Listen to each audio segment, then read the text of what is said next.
함께 기도하심으로 11월 15일 수요일 매일 예배 시작하겠습니다. 기도합니다.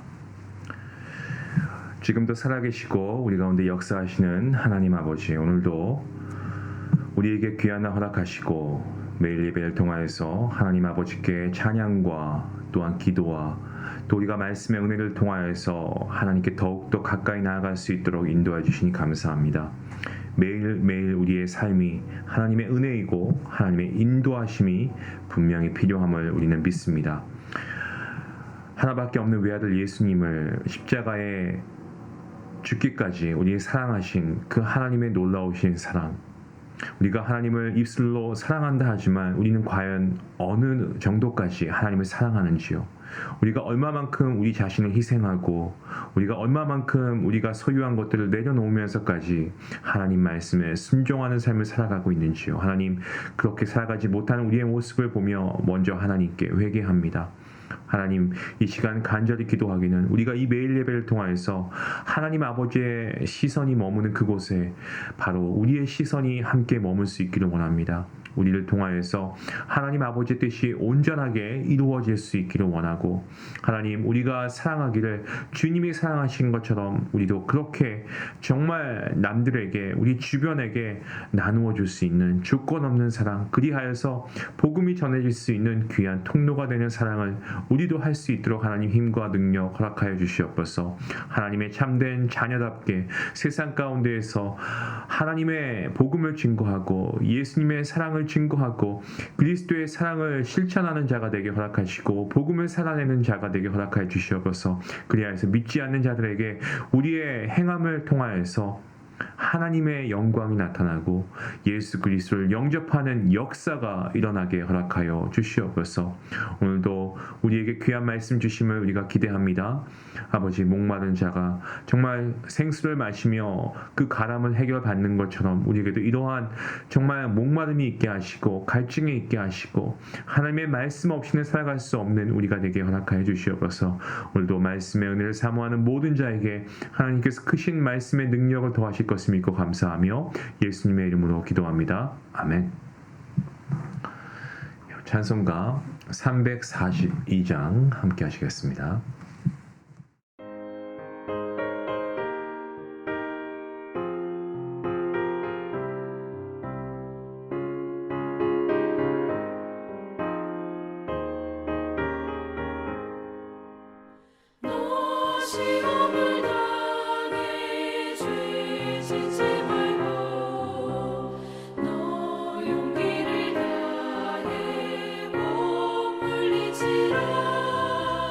너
오늘 하나님 주신 말씀은 잠언서 17장 1절부터 12절까지 말씀 되겠습니다. 우리 함께 말씀을 한 절씩 읽도록 하겠습니다. 함께 봅니다. 마른 떡 한 조각만 있고도 화목하는 것이 제육이 집에 가득하고도 다투는 것보다 나으니라. 슬기로운 종은 부끄러운 짓을 하는 주인의 아들을 다스리겠고 또 형제들 중에서 유업을 나누어 얻을 것이다. 도가니는 은을 풀무는 금을 연단하거니와 여호와는 마음을 연단하시니라. 악을 행하는 자는 사악한 입술이 하는 말을 잘 듣고 거짓말을 하는 자는 악한 혀가 하는 말에 귀를 기울이느니라. 가난한 자를 조롱하는 자는 그를 지으신 주를 멸시하는 자요 사람의 재앙을 기뻐하는 자는 형벌을 면하지 못할 자니라. 손자는 노인의 면류관이요 아비는 자식의 영화니라. 지나친 말을 하는 것도 미련한 자에게 합당하지 아니하거든 하물며 거짓말을 하는 것이 존귀한 자에게 합당하겠느냐. 뇌물은 그 임자가 보기에 보석 같은즉 그가 어디로 향하든지 형통하게 하느니라. 허물을 덮어주는 자는 사랑을 구하는 자요 그것을 거듭 말하는 자는 친한 벗을 이간하는 자니라. 한마디 말로 총명한 자에게 충고하는 것이 매 100대로 미련한 자를 때리는 것보다 더욱 깊이 박히니라. 악한 자는 반역만 힘쓰나니 그러므로 그에게 잔인한 사자가 보냄을 받을 것이다. 차라리 새끼 빼앗긴 암곰을 만날지언정 미련한 일을 행하는 미련한 자를 만나지 말 것이니라. 아멘. 우리가 계속해서 잠언서를 보고 있습니다만 사실 말씀 한 절 한 절만 가지고도 따로 주제를 정해서 말씀을 전할 수 있을 만큼 참 주제가 다양합니다. 그만큼 우리가 삶을 살아갈 때 이 잠언서를 읽으면 많은 도움이 된다는 그런 말씀을 듣기도 하는데 그러한 이유가 바로 여기 있는 거죠. 오늘도 저희가 읽은 이 본문 말씀에서만 해도 여러 가지 주제가 나오고 있습니다. 이 먼저 첫 번째 주제를 보면은 이 가족, 이 가정에 대해서 나오고 있습니다. 1절 말씀을 보시면 마른 떡 한 조각만 있고도 화목하는 것이 이 제육이 집에 가득하고도 다투는 것보다 낫다라고 말씀하고 있습니다. 마른 떡이라고 하는 것은 말 그대로 말라있는 떡입니다. 이 수분이 없는 거죠. 그래서 수분이 다 증발해 버리고 나서 좀 오래되었기 때문에 먹기 힘든 음식을 마른 떡이라고 합니다. 그것도 한 조각이 전부입니다. 그 마른 떡, 음식의 상태를 말할 것도 없고 양도 터무니없게 부족한 그러한 양식이죠. 이것은 그 가정의 어떤 물질적인 경제적인 그런 여유가 없다는 것을 상징적으로 알려주고 있습니다. 근데 그 가정에 특별한 것이 있죠. 바로 화목이라고 하는 것입니다. 화목. 마른 떡 한 조각도 서로 양보하고 나누어 먹으면서 웃음이 끊이지 않는데 반대로 이 제육이 집에 가득한 집이 있습니다. 근데 여기서 제육이라고 하는 이 단어는 이 재물이라는 의미도 가지고 있습니다. 그러니까 하나님께 이 드려진 재물이 집안에 가득하다는 것은 화목 제물을 드리고 이 가족들과 여러 사람들을 초대해서 함께 식사하는 어떤 그런 집안의 모습을 우리가 상상할 수 있는데요. 그런데 그런 풍부한 고기를 앞에 두고서 서로 간에 다툰다라고 한다면 아무리 진수성찬이 있어도 음식을 먹으면서 다투면은 음식이 맛이 있을 리가 없지 않습니까? 그러니까 이 말씀은 우리의 가족 안에서, 우리의 가정 안에서 무엇이 정말 필요한가를 알려주고 있는 말씀입니다. 여러분, 참 아이러니한 일들이 세상에 많이 있는데요. 그 중에 하나가 저는 이거라고 생각합니다. 많은 분들이요, 집을 사기 위해서 가정을 잃어버립니다. 정말 우리 아이들을 위해서 내가 이렇게 정말 열심히 일하면서 집을 마련하려고 하는데 가족들이 이해를 못한다. 이런 상황들이 있으신 분들이 있는지 모르겠습니다. 부모가 다 투잡을 뛰는 겁니다. 집엔 부모가 없어요. 아이들이 그냥 집에 그대로 방목이 되어 있습니다. 정작 아이들에게 부모가 필요할 그 시기에 부모들은 일을 할 수밖에 없는, 물론 상황도 그러한 상황이 생길 수가 있지만 요즘에는 정말 목표가 뚜렷한 분들을 보면 돈을 먼저 벌어야 되겠다라는 생각 가지신 분들이 많습니다. 그 최근에 제가 봤던 어떤 영상 중에 TV 프로그램인데 이혼에 종착할 것 같은 그런 위험한 위기의 부부들을 상담으로 치료하는 그러한 프로그램입니다. 보니까 이 한 부부가 있었는데 가게도 아주 큰 가게가 식당인데 2개가 있었습니다. 아주 수입도 많고요.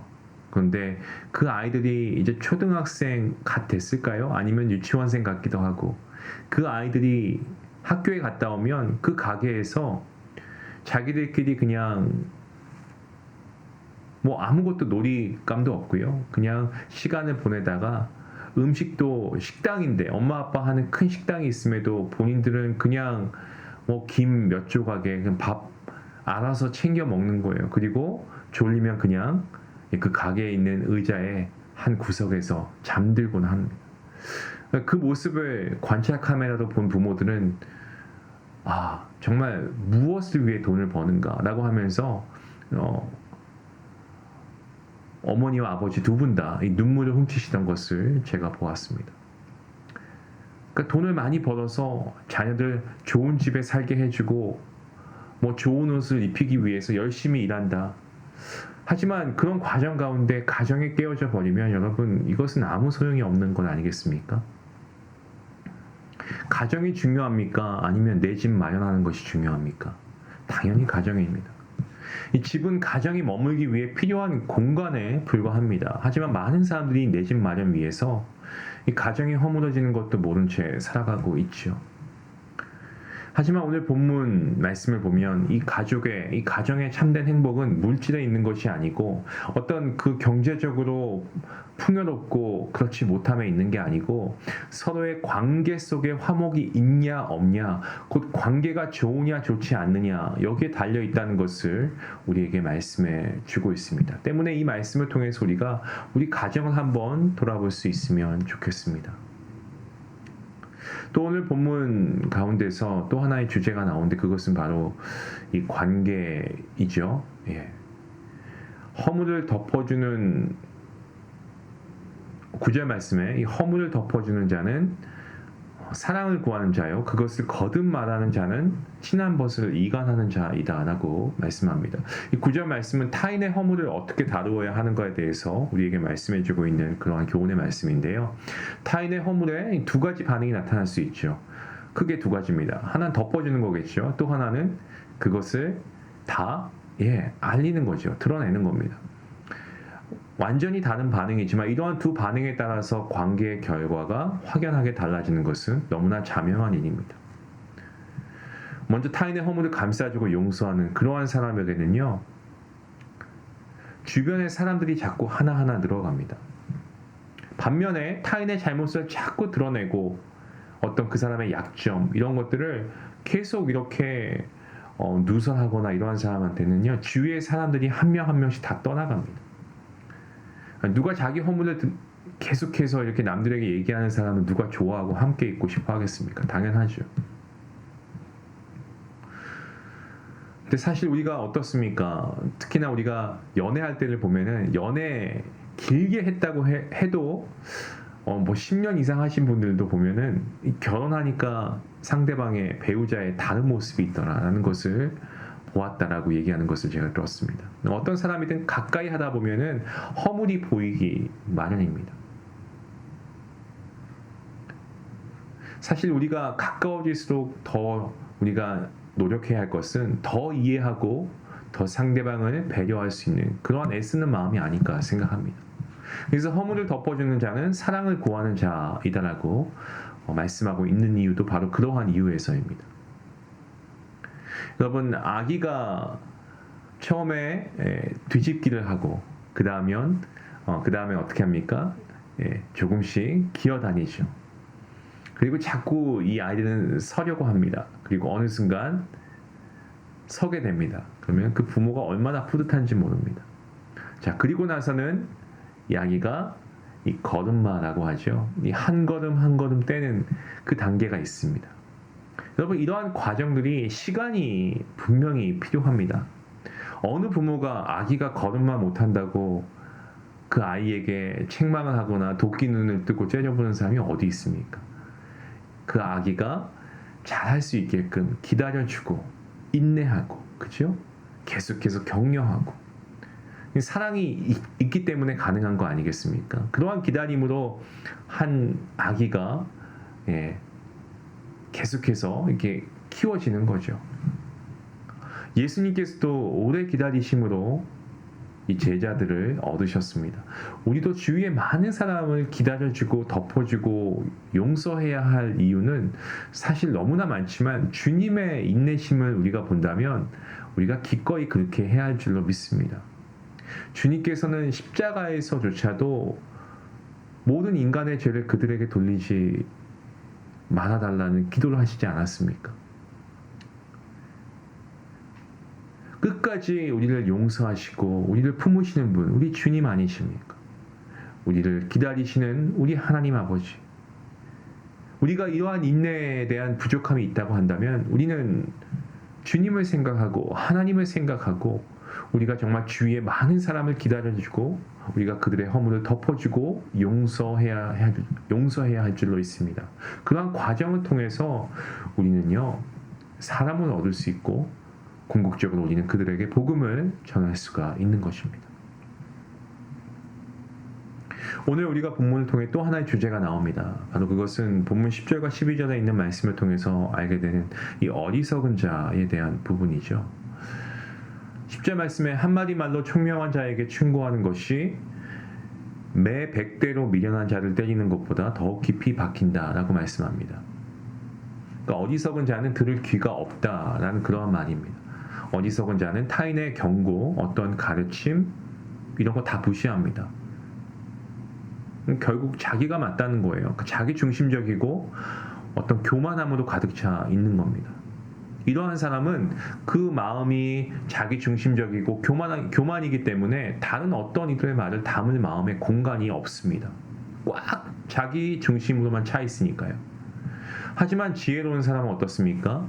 늘 상대방의 말을 집중해서 듣고 자기의 성숙과 어떤 자기의 어떤 성찰을 위한 그러한 재료로 삼습니다. 혹 그 말이 자기에게 안 맞는 아니면 해당되지 않는 그러한 어떤 충고나 권면의 말이라고 해도 자신을 다시 점검하는 사람이 지혜로운 사람입니다. 이 12절 말씀에는 차라리 새끼 빼앗긴 암곰을 만날지언정 미련한 일을 행하는 미련한 자를 만나지 말라라고 말씀하고 있죠. 새끼 빼앗긴 암곰을 만나는 것은 이것은 여러분 쉽게 말씀드리면은요 그냥 죽는 겁니다. 죽는 거예요. 사망 선고입니다. 이것은 우리가 생각할 수 있는 최악의 경우를 말씀하고 있는 건데 그럼에도 어떤 어리석은 일을 행하는 이런 어리석은 자를 만나는 것보다는 낫겠다라는 그러한 표현을 하고 있죠. 이 표현이 무엇입니까? 뭐 굳이 빗대서 얘기하자면 내가 당신이랑 결혼할 바에는 혼자 살겠다는 표현과 비슷한 거 아닌가요? 진짜 혼자 살겠다는 것이 아니고 그만큼 거부감이 있다는 것을 우회적으로, 싫다는 것을 우회적으로 표현한 내용이겠죠. 그만큼 이 미련한 자, 어리석은 자와 동행하는 자는 큰 위험에 빠지게 될 것을 경고하고 있는 말씀입니다. 저는 어렸을 때 항상 그 학기 초가 되면 이런 말을 들었죠. 친구 잘 사귀어야 된다. 특히 할머니께서 저한테 그런 말씀 많이 하셨던 것 같아요. 학교 가면 친구 조심해라. 뭐 우리말 속담에 친구 따라 강남 간다라는 말처럼 정말 친구 하나 잘못 사귀면은 그냥 단순히 친구 하나 잘못 사귀는 정도가 아니고 아예 그냥 인생이 망치는 경우도 우리는 볼 수 있습니다. 그죠? 때문에 우리는 사람을 만날 때 나를 정말 올바른 길이 아니고 악한 길로 그렇게 유혹하는 사람이라고 한다면 여러분 우리가 그 사람으로부터 도망쳐야 합니다. 벗어나야 됩니다.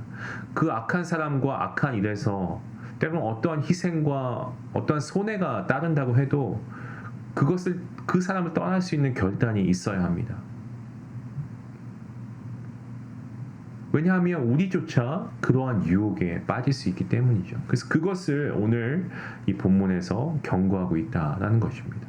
때문에 우리가 좋은 이 믿음의 교제를 할 수 있는 성도를 만나는 것, 좋은 믿음의 배우자를 만나는 것, 좋은 믿음의 가정을 이루는 것, 우리가 기도하며 하나님께 은혜를 구해야 할 부분인 줄로 믿습니다. 또 하나의 주제가 나옵니다. 본문 5절과 11절 말씀을 보시면 이 악한 자에 대해서 나오고 있습니다. 5절 말씀에 가난한 자를 조롱하는 자는 그를 지으신 주를 멸시하는 자이고 사람의 재앙을 기뻐하는 자는 형벌을 면하지 못할 것이다 라고 합니다. 악인들은 사람의 소유를 가지고 그 사람의 가치까지 판단합니다.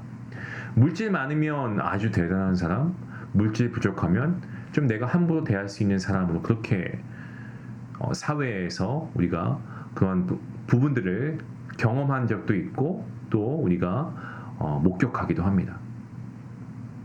마치 갑과 을의 관계, 지금 우리가 살고 있는 이 사회에 존재하는 그러한 삶의 형태 아니겠습니까? 힘이 있고 부유한 사람 갑이 됩니다. 을을 윽박지르고 뭐 거기서 끝나면 다행인데 그 사람의 인격도 무시하고, 하지만 힘이 없는 이 을의 입장에서는 그야말로 말 한마디 할 수 없죠. 말대꾸 못합니다. 자본주의 사회에서는, 특히나 부패한 자본주의 사회를 보면 돈이 인간의 가치로 직결되는 것을 봅니다. 반면에 힘없고 정말 연약한 사람, 돈이 없는 사람, 가난한 자를 조롱하는 것은 우리가 너무나 쉽게 목격할 수가 있죠. 하지만 이것은 하나님의 창조를 멸시하는 것입니다. 창조하신 하나님을 이것은 무시하는 행위입니다. 하나님께서는 모든 인간을 소중하고 가치 있는 존재로 지으셨습니다. 가난한 사람, 물질이 부족하다고 해서 그 사람을 조롱하는 그러한 자는 그를 지으신 하나님을 무시하는 행위이고, 이것은 하나님의 분노를 피할 수 없을 것입니다. 또한 사람의 재앙을 기뻐하는 자들도 하나님의 심판을 면할 수 없습니다. 사람이 살다 보면 어려움과 아픈 일 당하게 될 때가 있습니다. 예상치 못한 일로 또는 어쩔 수 없이 그런 상황을 경험해야 되는 그러한 이들이 있죠. 그때 이유 없이 도와주는 사람들도 있습니다. 선한 이들도 있지만, 반면에 그것을 보면서 마치 당연한 것처럼 그렇게 살아왔으니까 그렇게 된 거야 라고 그들을 무시하며 신앙교회 그들을 보면서 비웃는 자들도 있습니다. 기뻐하는 자들도 있습니다. 여기서 기뻐한다라는 이 단어는 웃고 즐기는 이라는 뜻을 가지고 있습니다. 누군가의 아픔을 마치 강 건너서 불 구경하는 것처럼 바라보고 그것을 즐기는 사람은 똑같이 자신이 고통을 당할 때 도움의 손길이 끊어질 수 있음을 기억해야 됩니다. 하지만 아무런 조건 없이 이유 없이 도움을 주고 선을 행하고 섬김을 베푼 사람은 그 은혜를 기억하고 갚은 자들을 통해서 위기를 벗어날 수 있습니다. 본문 11절 말씀에 악한 자는 반역만 힘쓰나니 그러므로 그에게 잔인한 사자가 보냄을 받을 것이다 라고 말씀합니다. 악한 자는 하나님의 말씀, 선한 것에 대해서도 늘 이 거스르는 그러한 행위를 합니다. 하나님의 말씀을 무시하고요, 자기의 뜻을 꺾지 않고 우선시하고, 이런 것을 의미합니다.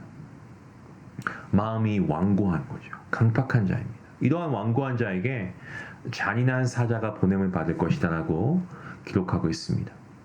잔인한 사자, 이것은 하나님이 보내시는 심판자를 의미합니다. 이 본문은 우리에게 한 인물을 떠올리게 합니다. 저는 애굽의 바로 왕이 떠올랐습니다. 하나님께서 많은 재앙으로 정말 회개하게 하시고 기회를 주지 않았습니까? 하지만 정말 끝까지 마지막 10번째 재앙을 하나님께서 내리실 때까지도 끝까지 죄악의 길로 행하면서 그의 마음이 강팍해서 완고해서 6월절 하나님의 심판을 행하는 사자가 장자들을 죽인 그 사건, 그것과 유사한 내용이 아닐까요? 하나님께서는 오래 참으십니다. 맞습니다. 하지만 언제까지나 참으시지는 않습니다. 회개의 기회가 주어졌음에도 불구하고 끝까지 그 말씀을 무시하고 반역하고 죄악을 행하는 자에게는 결국 심판의 사자가 임하게 되는 것입니다. 성도 여러분, 오늘 말씀을 통해 배운 모든 것을 잠언의 주제, 이 하나님을 경외하는 지혜, 이것과 연결 한번 시켜보시기 바랍니다. 그러면 하나님을 경외하는 가정, 하나님을 경외하는 관계, 하나님을 경외하는 어떤 지혜자의 인생과 하나님을 무시하는 어리석은 악인이 받을 형벌에 대한 말씀이라고 우리가 볼 수가 있을 것입니다. 많은 성도님들이 잠언서를 읽으면서 어떤 세상의 처세술 혹은 인생의 어떤 성공하는 법 이런 것을 배울 수 있을까라고 생각하시는 분들이 의외로 있을지 모르겠습니다만 사실 잠언은 어떻습니까? 하나님을 경외하고 하나님과 함께 동행하는 인생을 가르쳐주고 있는 지혜의 책이 바로 잠언서인 것입니다.